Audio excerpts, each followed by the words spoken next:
Welcome to the Post-4 All-Season Sports Show. I'm Rubenstein here with Dave Raese once again. And Dave, the hot topic is the WVU women's basketball team. Sunday's game against Baylor, winning in thrilling fashion, coming from behind.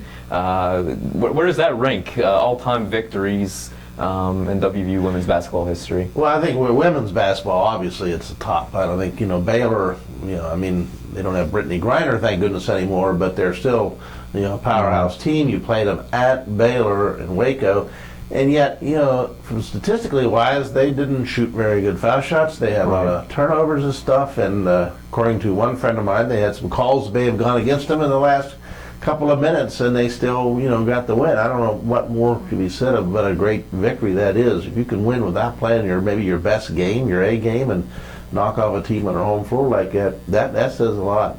If I had to compare it to anything in the men's team, this is way back in the day when West Virginia, I think it was 1966 or 67, we came back from a 17-point halftime deficit to number one ranked Duke down in Charleston and won the game. And I mean, if they were burning couches at that time, we'd have burned couches, but they weren't doing it at that time. Mike Carey has been head coach for a number of years. He's had a lot of successful teams, and I guess the way this team's going to be judged and remembered kind of depends on what happens here in the Big 12 tournament, NCAA tournament. But being in position to win a Big 12 regular season championship and the momentum that the program's gained, 5 ranked teams they've beaten in 2 months, where does this one rank in the 40-year history of the women's program in your mind? Well, this is obviously their best year ever, and I think it's a tremendous accomplishment for Coach Carey. He came from Salem College. Coach Eddie passed along, went down to Salem again. He had a pretty good run there with Coach Rodriguez, and now with Coach with Carey, and he went from the men's team to the women's team, and it's taken him a little bit, but I mean they've always been competitive, but now they're more than competitive. They're a force. I think his depth and the way they play, the way he has them hustling and playing and stuff. So I think this season's a success already. I mean, I know they don't want to rest on their laurels and stuff, but when you look back on the season, they've made a name for themselves nationally, and this could only help their recruiting, which obviously they've done a pretty good job already. So I think this is a big feather in their cap, and it's almost you don't know where the limit is on this team, because he's done it and then switched conferences the whole 9 yards, and there's been no excuses. Same travel, same situations. Last year lost his starting center early, and they just compete no matter who's out there playing.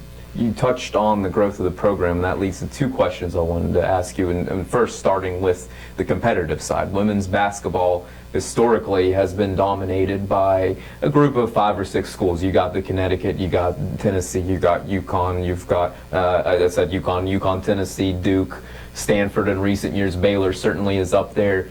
And I think people have kind of wondered, can West Virginia crack into that echelon, and what are your thoughts there? Can they, and are they getting close? I think they have. I think they're there. I don't think that this is a fly-by-night. I mean, we have some seniors on the team that they will lose next year, but I say the recruiting has been good. They've always had good depth, and I don't see. I'd say we're there. I think that was a statement game. Yes, they could make many more statements as this tournament goes on. But the competition is getting a little better too. I mean, last year Delaware knocked us out, and I realized they had one really super player, but nevertheless, you never know who can come up, just like the men's thing.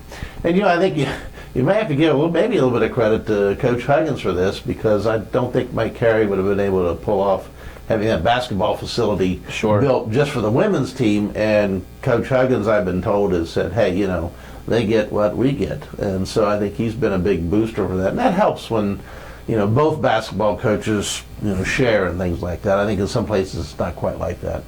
And it's going to be interesting to see. This leads to the second question of it, what the crowd's going to be for tonight's game against Kansas.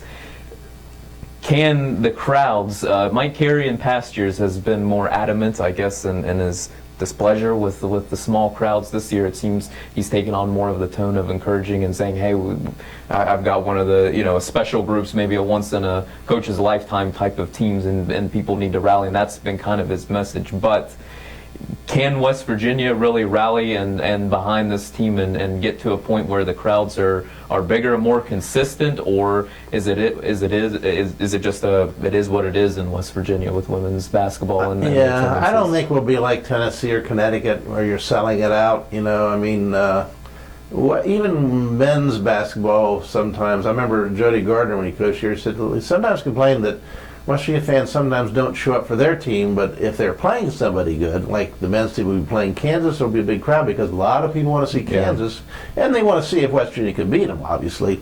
I don't think that, last year I think the Baylor game with women, it was 13,000 because they wanted to see Brittany Griner and Baylor. Right. I think that's our problem still a little bit, that people will come out to see the games if, they're playing someone they also want to see. If the men would play Duke or North Carolina, you don't even have to advertise or anything else. People will come to that thing. And unfortunately, in women's basketball, so the Baylor situation, I don't know if there are the opponents out there that will bring that many fans.